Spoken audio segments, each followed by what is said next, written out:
Well, there's been many times that I've struggled to just deal with the fact that, you're surrounded by people who are all trying to make it. You're away from family, you're away from friends.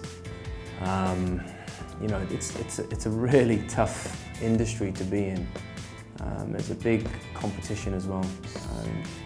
I think that just the struggle of just wondering whether it's the right thing, trying to figure out who you are within that industry, and competing against all the other models that you're living with, and figuring out whether those people are your real friends or whether they're just people who are just going to be there for 2 minutes, 2 days, 2 months, 3 months, and it's pretty tough to understand and to get the balance of that.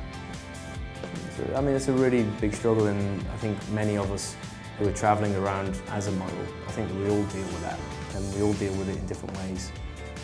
For me, I never really followed the pack, probably to protect myself, actually.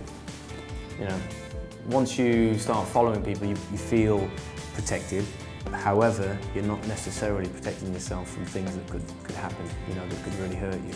People leave you, people do this, people use you, all these sorts of things. You feel like you're protected because you're in a pack, but are they really the people who are going to look after you when times are hard? Probably not. They'll end up just looking after themselves. So I think that's the line that I took. Look after numero uno, and that's it. Firstly.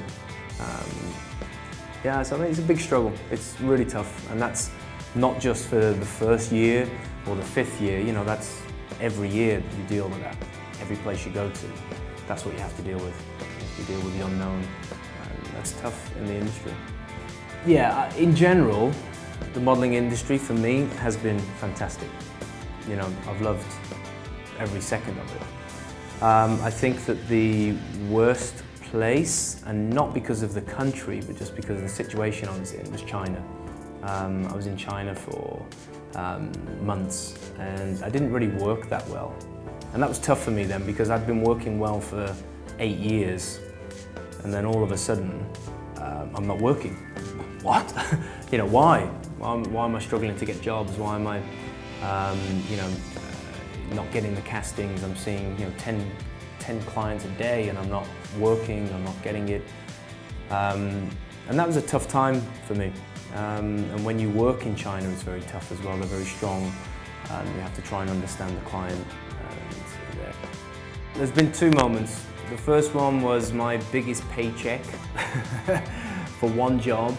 I got flown over to Paris, shot for 2 days for Nintendo TV commercial, and a month later I'm rolling in, thousands of euros. It was just like, oh, why can't that happen every single day? The second one is me shooting Diesel worldwide campaign, and following that, the actual campaign got put in Miami, got put in LA, on all the big stores of Diesel. And some friends of mine sent me some pictures of my face on the Diesel studio, Diesel shop. And it sounds very easy, that, doesn't it? No regret, don't regret anything. But it's true, I think you have to get that mindset. Those sorts of things you never taught. In school, they never teach you to, never regret things, go for what you love, find your passion.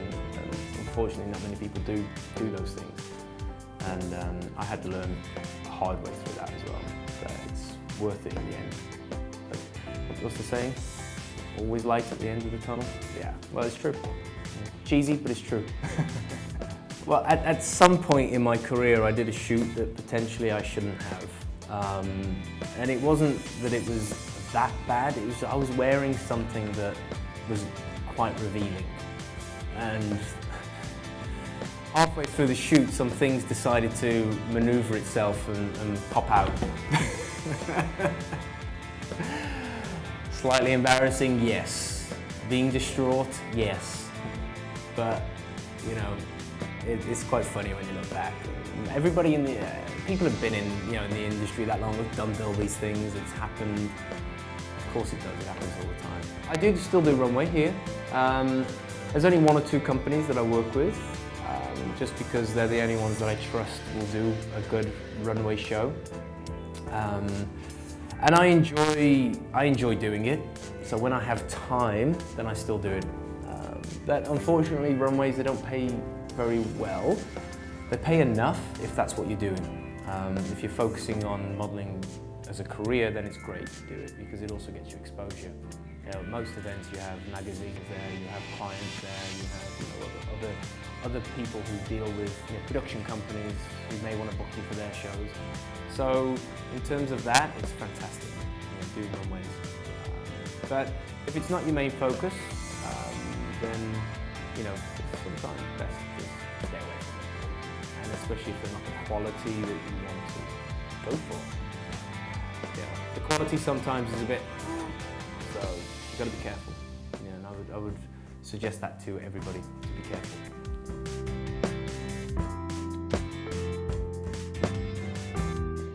Did you know, at the age of 22, Carl Graham developed his own contract management company and developed contracts to a total of £1.5 million.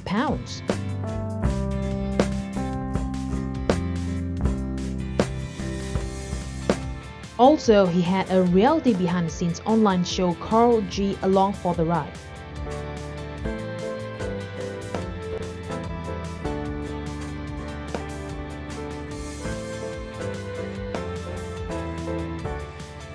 Let's take a quick look at some shots from behind the scenes of his commercial shoot.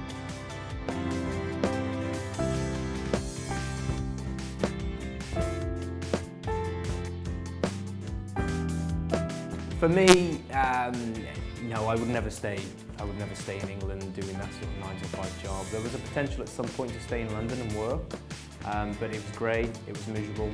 I got bored of spending so much money in London, and I never had a lifestyle that really I wanted. That was the big thing. I knew that it wasn't the lifestyle that I wanted. So, no, I'll never go back. I miss my family, but actually, you know what? It's a great opportunity for them to come on holiday. That's my thing for them. Okay, I'm not coming back, but hey, look where I live. Look what you can do here. So actually, my mom's coming out in a few months. My dad's coming out a few months after that. Yeah, it's great. Hi, I'm Carl Graham, and you're watching Business Model.